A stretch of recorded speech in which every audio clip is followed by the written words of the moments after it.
बिस्मिल्लाहिर्रहमानिर्रहीम। अस्सलाम वालेकुम। उम्मीद करती हूँ आप सब खैरियत से होंगे। आज का टॉपिक इस हवाले से है कि जब किसी की इज़्ज़त पे एक दफ़ा खुदा न खास्ता दाग लग जाए तो फिर उसके बाद वो सारी ज़िंदगी साफ़ नहीं होती।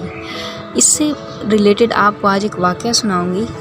एक दफ़ा का ज़िक्र है कि एक मौलवी साहब जो है मस्जिद में बैठे होते हैं, उनके आगे पीछे लोग जमा होते हैं। वो पूरे गांव के वही एक मौलवी होते हैं और उनके पास लोग अपने फ़ैसले करवाने आते हैं। उस दिन भी वो रूटीन की तरह वहाँ पे बैठे होते हैं, लोगों के फ़ैसले कर रहे होते हैं। अचानक एक मिरासी आता है, ऊंची आवाज़ में कहता है कि मौलवी साहब, चोरी की भैंस आपके घर से निकल आई है। ये सब सुनते ही सारे लोग महफिल से उठ के चले जाते हैं और मौलवी साहब खफगी और शर्मिंदगी में डूबते चले गए। ये कैफियत कुदरती थी। हम जिस खित्ते में रह रहे हैं वहाँ मौलवी साहबान इज़्ज़त और ईमानदारी का निशान होते हैं। लोगों को नमाज़ पढ़ाते हैं, उनके कलमे सीधे करते हैं और उनके जनाजे तक पढ़ाते हैं। आप अंदाज़ा कीजिए कि इस माहौल में गांव के वाहिद मौलवी साहब पर चोरी का इल्ज़ाम लग जाए और वह इल्ज़ाम भी गांव की पंचायत में सैकड़ों लोगों के सामने लगाया जाए तो मौलवी साहब की क्या हालत होगी। इन मौलवी साहब के साथ भी यही हुआ।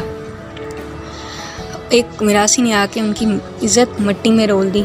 लोग उठकर घरों को चले गए। मौलवी साहब सर पकड़कर बैठे रहे। मिरासी थोड़ी देर बाद हामता वापस आया। मौलवी साहब, मुझे माफ़ कर दें, चोरी की भैंस आपके बाड़े से नहीं निकली। मौलवी साहब के दोनों पाँव पकड़ लिए। वो आपके हमसाए ने चोरी की थी और वहीं से बरामद हुई। मुझसे गलती हो गई। मैं अब घर घर जाकर आपकी गलती नहीं है इस बात की सफाई दूंगा।